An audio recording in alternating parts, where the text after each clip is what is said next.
Good morning all of you. Chapter 3 Agriculture. Next topic reforms in agriculture, or we can say agrarian reforms in agriculture. Reforms means any improvement or anything which is related to improvement.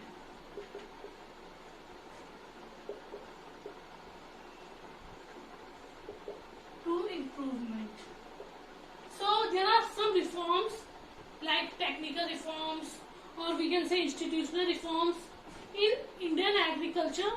So there are three types of reforms in Indian agriculture. Number first, technical reforms.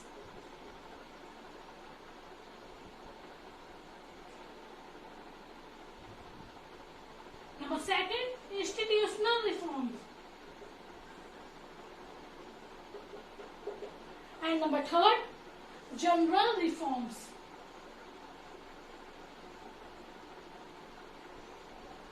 So there are three reforms in Indian agriculture. All reforms are divided into three parts: technical reforms, institutional reforms, or general reforms. We will discuss one by one. Number first, technical reforms. So there are three types of reforms. Number first, technical reforms. Number second, institutional reforms, and number third, general reforms. We will discuss one by one. Number first, technical reforms.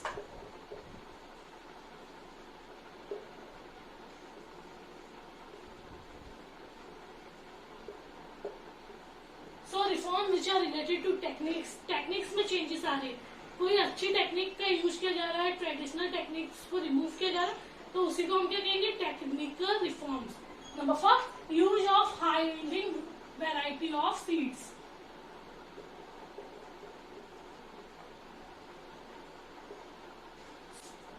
So in 1965 में क्या हुआ? जो traditional seeds थी, जो conventional seeds थी, उन्हें replace कर दिया गया और हाई यील्डिंग, जो अच्छे वैरायटी के बीज वगैरह थे, अच्छी वैरायटी के सीड्स थे, चाहे वो व्हीट के हो, चाहे वो राइस के हो, चाहे मेज के हो, उन्हें इंट्रोड्यूस किया गया. In 1965, high yielding variety of seeds have replaced the conventional seeds.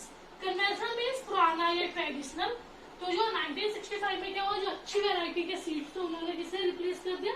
Conventional seeds को रिप्लेस कर दिया. High yielding variety seeds especially includes wheat, rice, maize, jowar, cotton, etc. This breakthrough is popularly known as. और जब ये high yielding variety of seeds आया, इसी को हमने क्या कहा? जब बहुत ज्यादा क्रॉप का प्रोडक्शन बढ़ गया था, हाई यील्डिंग वैरायटी, अच्छी वैरायटी के सीड्स के आने के कारण, तो इसी को हमने क्या कहा? Green revolution. हमारी कंट्री में क्या हुआ? ग्रीन रेवोल्यूशन हुआ, क्योंकि बहुत ज्यादा क्रॉप्स का प्रोडक्शन क्या हो गया था? बढ़ गया था. ग्रीन होती है क्रॉप्स, तो ग्रीन रेवोल्यूशन हुआ था. So use of high yielding variety of seeds. Since 1965, high yielding variety seeds have replaced the conventional variety. High yielding variety seeds specially relating to wheat, bajra, rice, maize, jowar and cotton have led to substantial rise in crop productivity. इनकी productivity crop की एकदम से दुगनी चौगनी हो गई थी. And this is popularly known as green revolution. और इसी को क्या कहा गया? ग्रीन रेवोल्यूशन कहा गया. National seed corporation has been set up to promote the growth and distribution of HYV seeds. एक कॉर्पोरेशन बना जिसे कहा गया नेशनल सीड्स कॉर्पोरेशन. जो क्यों बना? High yielding variety of seeds को प्रमोट करने के लिए. To promote high yielding variety of seeds. In 2015-16, nearly 304 lakh quintals of certified seeds were distributed among farmers. और 304 lakh क्विंटल सीड्स, मतलब इतना क्विंटल सीड्स को क्या किया गया? डिस्ट्रीब्यूट किया गया फार्मर्स को, ताकि उनकी क्रॉप्स कैसी हो? अच्छी हो. were distributed to farmers. Number second, use of chemical fertilizer. Chemical fertilizers का यूज किया गया. क्यों chemical fertilizers का यूज किया गया? To enhance or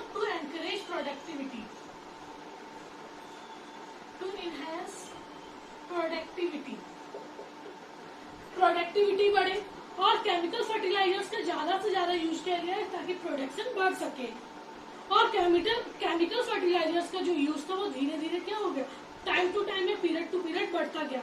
in 2015-16 nearly 267.5 lakh tons of chemical fertilizers were used। और 2015-16 लास्ट प्लान की बात करें तो कितना केमिकल फर्टिलाइजर्स यूज हुआ था, 267.5 lakh tons। इतना केमिकल फर्टिलाइजर्स को यूज किया गया था।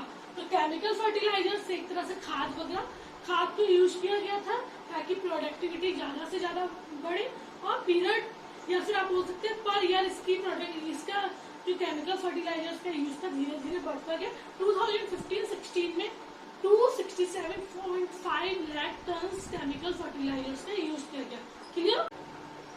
Number third, use of insecticides and pesticides for crop production. Insecticide and insects को मारने के लिए जो दवाई यूज की जाती थी और पेस्ट को मारने के लिए जो यूज किया जाता था, तो इंसेक्टिसाइड और पेस्टिसाइड्स का यूज भी हुआ ताकि क्रॉप की प्रोडक्टिविटी, क्रॉप प्रोडक्शन बढ़े। Steps have been initiated to protect crops against diseases and insects by using insecticides and pesticides। जो क्रॉप्स है वो किससे बचे, डिसीजेस, बीमारियों से बचे, एंड इंसेक्ट्स। और इन सब से बचने के लिए क्या यूज किया गया, ह्यूज अमाउंट में पेस्टिसाइड्स एंड इंसेक्टिसाइड्स का यूज किया गया। सो steps have been initiated to protect crops against diseases and insects by using insecticides and pesticides। 14 central plant protection centers have been set up in this respect। 14 central plant protection centers मतलब ऐसे 14 plant centre बने जो क्या insecticides और pesticides को promote करते थे ताकि प्लांट्स या जो छोटे छोटे जो पौधे वगैरह उनका क्या हो सके, प्रोटेक्शन हो सके। For plant protection integrated pest management programme was adopted along with the adoption of high yielding variety of technology. तो प्रोडक्शन को बढ़ाने के लिए क्रॉप को डिसीजेस या इंसेक्ट्स से बचाने के लिए क्या किया गया, बहुत सारे पेस्ट मैनेजमेंट प्रोग्राम्स बनाए गए। पेस्ट मैनेजमेंट प्रोग्राम्स बनाए गए ताकि क्या हो, जो क्रॉप्स है वो डिसीजेस से भी बचे और इंसेक्टिसाइड्स वगैरह से भी बचे। Clear. Number 4, mechanised means of cultivation. Mechanised मतलब मशीनरी के थ्रू। पहले नॉर्मली खेती किसके थ्रू होती थी, मैन पावर या कैटल पावर के थ्रू, पर मैकेनाइज्ड मतलब मशीनरी के थ्रू क्या हुआ, कल्टीवेशन या क्रॉप्स वगैरह को ग्रो करने की प्रोसेस शुरू हुई।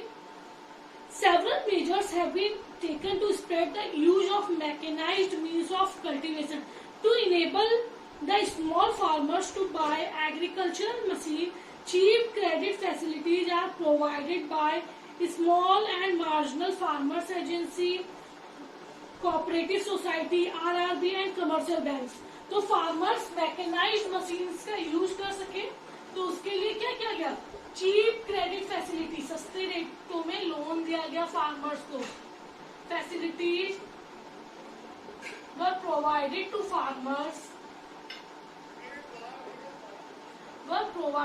फार्मर्स थ्रू, किसके थ्रू दिया गया, RRB, regional rural bank, cooperative societies के थ्रू या जो एजेंसी है उनके थ्रू। तो इन सबके थ्रू क्या किया गया, फार्मर्स को चीप रेट्स पे लोन प्रोवाइड किए गए ताकि वो मशीन्स खरीद सके और अपनी प्रोडक्टिविटी, अपना एग्रीकल्चर का ग्रोथ कर सके। Clear. Number 5, scientific farm management practices. बहुत सारे मेथड, साइंटिफिक मेथड्स खोजे गए या इन्वेंट किए गए कि अपनी प्रोडक्टिविटी को कैसे बढ़ाया जाए, कैसे हम लोग कन्वेंशनल फार्मिंग को कमर्शियल फार्मिंग में कन्वर्ट करें। इसके लिए बहुत सारे साइंटिफिक मेथड्स को इवॉल्व किया गया या आप बोल सकते हैं इन्वेंट किया गया। Scientific methods of farming related to, और ज्यादातर साइंटिफिक मेथड किससे रिलेट करता था। Number 1, selection of crops. कैसे क्रॉप्स आपको सिलेक्ट करनी है, सिलेक्शन ऑफ क्रॉप्स। नंबर 2, सबसे पहले हम क्रॉप्स सिलेक्ट करेंगे, उसके बाद हमें क्या देखना है, क्वालिटी कैसी है। Selection of crops and there quality, एक साथ ही लिख लेते हैं। तो हमें क्रॉप्स की क्वालिटी देखनी है, साथ ही साथ क्रॉप कैसे सिलेक्ट करनी है वो देखनी है। उसके बाद प्रिपरेशन ऑफ सॉइल, मिट्टी कैसी होनी चाहिए, किस मिट्टी पर क्या उगेगा। प्रिपरेशन ऑफ सॉइल, सॉइल कैसी होनी चाहिए, सॉइल को प्रिपेयर करना। देन रोटेशन ऑफ क्रॉप्स, ये नहीं एक लाइन पे एक ही तरह की खेती की जाए, क्रॉप्स को रोटेट करते रहना, कभी व्हीट उगा रहे हैं, कभी मेज उगा रहे हैं, तो रोटेशन ऑफ क्रॉप्स होना चाहिए। नंबर 4, सिलेक्शन ऑफ सीड्स, यहाँ सिलेक्शन ऑफ क्रॉप्स है, यहाँ कौन सी फसल उगाए और कौन से बीज, किस टाइप के बीज उन फसलों के लिए अच्छे होंगे, तो selection of seeds. And number 5, use of fertiliser decides other, और फर्टिलाइजर्स का यूज किया जाए। तो ये 5 प्रोसेस थे साइंटिफिक मेथड में। तो एग्रीकल्चर का, या आप बोल सकते हैं टेक्निकल रिफॉर्म्स में साइंटिफिक फार्म मैनेजमेंट प्रैक्टिसेस के अंदर उस साइंटिफिक मेथड से सबसे पहला सिलेक्शन ऑफ क्रॉप्स, क्रॉप्स को सिलेक्ट किया जाए। Then preparation of soil, soil को प्रिपेयर किया जाए, अच्छी सॉइल वगैरह देखी जाए किस क्रॉप के लिए कौन सी सॉइल अच्छी है। Then rotation of crops, crops को रोटेट किया जाए, अगर आज लैंड पे ये तो 6 महीने बाद दूसरी क्रॉप्स को ग्रो किया जाएगा। नंबर 4, सिलेक्शन ऑफ सीड्स, कैसी सीड्स यूज करनी है, हाई यील्डिंग वैरायटी ऑफ या ट्रेडिशनल, ये सब देखा जाए। And use of fertiliser, fertilisers का यूज किया जाए ताकि प्रोडक्टिविटी ज्यादा से ज्यादा बढ़े। क्लियर। नंबर 2, इंस्टीट्यूशनल रिफॉर्म्स और लैंड रिफॉर्म्स, लैंड रिफॉर्म्स किए गए, लैंड्स को लेकर कुछ इंप्रूवमेंट्स किए गए। सबसे पहले अबॉलिशन ऑफ इंटरमीडियरी, और जमींदार को खत्म कर दिया, क्योंकि लैंड पे सबसे ज्यादा अगर फार्मर्स लैंड पे पूरी की पूरी क्रॉप उगाता था और सबसे ज्यादा अगर उसके ऊपर अत्याचार किया जाता था तो वो किसके थ्रू किया जाता था, जमींदार। तो सबसे पहले जो रिफॉर्म्स किया गया इंस्टीट्यूशनल में, उसमें अबॉलिशन ऑफ इंटरमीडियरी, अबॉलिश कर दिया गया इंटरमीडियरी मतलब जमींदार लोगों को, महाजन्स को, लैंडलॉर्ड्स को, इनको खत्म कर दिया गया। अब सीधा कॉन्टेक्ट किसका हो रहा था, गवर्नमेंट एंड फार्मर का। तो number 1, abolition of intermediary means जमींदार, महाजन्स, लैंडलॉर्ड्स, जो अभी गवर्नमेंट और फार्मर के बीच आते थे उन्हें बोला गया, क्योंकि ये बहुत ज्यादा फार्मर्स को एक्सप्लॉइट कर रहे थे। तो सबसे पहले लैंड रिफॉर्म्स में क्या किया गया, इंटरमीडियरी या जो जमींदार वगैरह थे, जो लैंडलॉर्ड्स वगैरह थे, उन्हें सो इन अबॉलिशन ऑफ इंटरमीडियरीज मीन जमींदार वगैरह, उन्हें क्या कर दिया गया, खत्म कर दिया गया। Intermediaries popularly known as, intermediary जो ज्यादातर किस नाम से जाने जाते थे, जमींदार। इंटरमीडियरीज पॉपुलरली नोन है जमींदार हैव बीन अबॉलिश्ड, उन्हें क्या कर दिया गया, अबॉलिश्ड कर दिया गया, क्योंकि सबसे ज्यादा फार्मर्स को एक्सप्लॉइट या फार्मर्स को एक्सप्लॉइट कौन कर रहा था, इंटरमीडियरीज कर रहे थे। Ownership rights have been conferred upon those who actually cultivate the soil, और ओनरशिप राइट किसे दे दिया, एक्चुअली जो कल्टीवेट कर रहा था सॉइल को, मीन्स ओनरशिप राइट किसे दे दिया गया, सॉइल को कौन कल्टीवेट कर रहा था, क्रॉप्स कौन उगा रहा था, फार्मर्स उगा रहे थे। तो ओनरशिप राइट किसे दे दिया गया, फार्मर्स को दे दिया गया। This has been done with a view to stopping exploitation of the cultivation by the zamindars, और इसका मेन मकसद क्या था कि जो जमींदार एक्सप्लॉइट कर रहे उसे रोका जा सके। मेन मोटिव क्या था, stop exploitation by zamindars. Clear. Number 2, regulation of rent जो मनमाना वसूल किया जाता था जमींदार के थ्रू या ब्रिटिश गवर्नमेंट के थ्रू से क्या कर दिया गया, एक रेगुलर कर दिया गया, या आप बोल सकते हैं रेंट का अमाउंट फिक्स कर दिया गया कि कोई भी इससे ज्यादा रेंट नहीं लेगा। और नॉर्मली वो क्या होता था, 1/3, मतलब अगर जितनी भी आपकी क्रॉप है उससे 1/3 से ज्यादा रेंट नहीं होना चाहिए, इससे ज्यादा रेंट नहीं होगा, मतलब एक तरह से रेंट को फिक्स कर दिया गया था, इससे ज्यादा रेंट नहीं होना चाहिए। To put an end to excessive and illegal taxes from the cultivator, rents have been fixed, rent को क्या कर दिया गया, फिक्स कर दिया गया। Generally these are not to exceed 1/3 of the value of crop, और रेंट को फिक्स कर दिया गया, और वो किससे ज्यादा है या किससे ज्यादा एक्सीड नहीं होना चाहिए था, not exceed 1/3 of the crop के 1/3 हिस्से से ज्यादा नहीं होना चाहिए था। क्लियर। मतलब एक तरह से 30 या 25% से ज्यादा क्रॉप्स का रेंट में नहीं जाना था। Clear? Number third, consolidation of land holding. Land को कंसोलिडेट करते, पहले मैंने आपको बताया था कि कैसी लैंड थी, स्मॉल एंड फ्रेगमेंटेड। लैंड छोटी छोटी थी और उसके जमीन के एक टुकड़ा यहाँ था तो एक टुकड़ा कहीं और था। तो अब गवर्नमेंट ने क्या किया, फार्मर को एक ही जगह क्या कर दिया, सारा का सारा लैंड दे दिया। उसकी जो छोटे छोटे लैंड थे वो लेकर और जितना लैंड हुआ उसको मेजर करके एक बड़ा पीस एक जगह पे ही दे दिया। तो लैंड होल्डिंग्स को क्या किया, कंसोलिडेट किया गया ताकि फार्मर्स उस पर मॉडर्न इनपुट्स का यूज कर सके और फार्मर्स का टाइम और पैसा ज्यादा वेस्ट ना हो एक जगह से दूसरी जगह जाने में। तो कंसोलिडेशन ऑफ लैंड होल्डिंग्स मतलब जहाँ फार्मर्स के बिखरे हुए टुकड़े थे उन्हें गवर्नमेंट अपने अंडर में लेकर एक बड़ा सा पीस ऑफ लैंड मेजरमेंट करके कि कितना है वो फार्मर को दे देना। तो consolidation of land holdings is a practice to allot land to the farmer at one place as a replacement of his scattered holding here and there। तो ये इसका मतलब क्या था, allot land, allotted land और allot land to farmers at one place। एक place पे land दे देना इंस्टेड ऑफ यहाँ वहां जो भी था इसका रिप्लेसमेंट कर दिया गया और एक प्लेस पे लैंड दे दिया गया।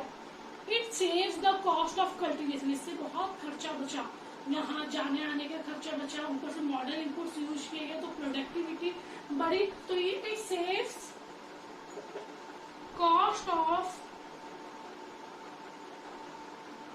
Cultivation. By 2004, more than 1,633 lakh hectares of land was brought under consolidated holdings। और कितने लैंड को कंसोलिडेट किया गया, 1,633 लाख हेक्टर्स लैंड को 2004 में कंसोलिडेट किया गया। मतलब जो फार्मर्स के यहाँ वहाँ बिखरे हुए लैंड थे उन्हें लेकर एक प्लेस पे लैंड प्रोवाइड किया गया। Clear? Number 4, ceilings of land holding. Land holding मतलब जिनके पास जो लैंडलेस लेबर थे या जिनके पास लैंड नहीं थी या जिनकी फैमिली बड़ी थी उनको मतलब एक तरह से लैंड का इक्वली डिस्ट्रीब्यूट किया गया। जिनकी फैमिली बड़ी उन्हें ज्यादा लैंड प्रोवाइड किया, जिनकी फैमिली छोटी उन्हें कम लैंड प्रोवाइड किया गया। इसका मेन मोटिव था जो लैंडलेस लेबर्स थे उन्हें लेबर एक तरह से लैंड प्रोवाइड करना और साथ ही साथ इक्वालिटी को लाना, लैंड के डिस्ट्रीब्यूशन में इक्वालिटी लाना। with a view to promoting equality in the distribution of land, with a view to equality in the distribution of land,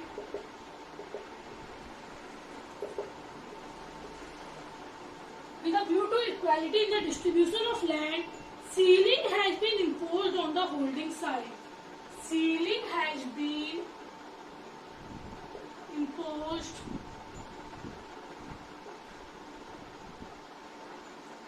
on holding side। तो इक्वालिटी को बढ़ाने के लिए आप बोल सकते हैं कि सबको लैंड प्रोवाइड हो, इसके लिए क्या किया गया, सीलिंग कर दी गई।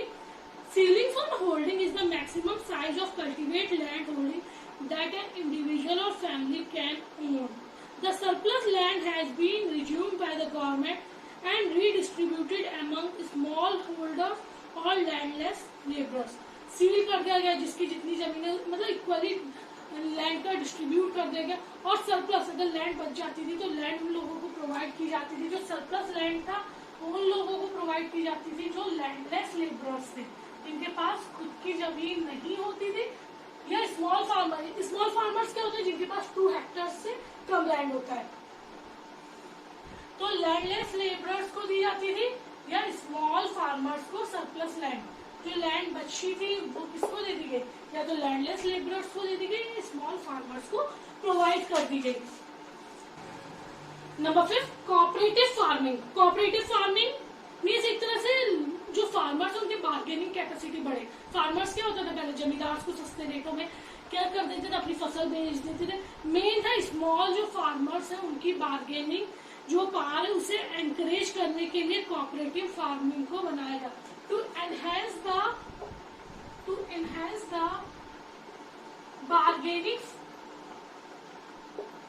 bargaining power of small farmers. To enhance the bargaining power of small farmers, cooperative farming is introduced. Together they can buy inputs at a lower price and sell their produce at a higher price. उन्हें सिखाया गया कि जो inputs हैं, जो काम उनको farmer में जो भी फार्मिंग में जो भी इनपुट्स वगैरह लगेंगे, मशीनरी वगैरह, वो कैसे लो प्राइस पे खरीद दी जाए और कैसे अपनी फसल को वो हाई रेट्स पे बेचे. तो दे कैन बाय इनपुट्स. तो कोऑपरेटिव फार्मिंग के अंदर क्या हुआ, they can buy inputs at lower price and sell their produce. और जो उनका प्रोड्यूस है, जो उनकी क्रॉप्स है, उसे कैसे बेचा जाए, हायर प्राइस पे, at higher price. Clear. So cooperative farming is to encourage or to enhance the bargaining power of small farmers. Small farmers को प्रमोट कर दिया कि आपको बार्गेनिंग करनी आनी चाहिए. चीजें जो इनपुट्स उन्हें लगेंगे या जो इनपुट्स फार्मिंग में यूज होंगे उन्हें कम से कम कीमत में वो खरीद सके. इतनी उनकी बार्गेनिंग पावर स्ट्रांग होनी चाहिए और अपने प्रोड्यूस को ज्यादा से ज्यादा या अपनी क्रॉप्स को ज्यादा से ज्यादा रेट्स पे बेच सके. Clear all of you. Thank you.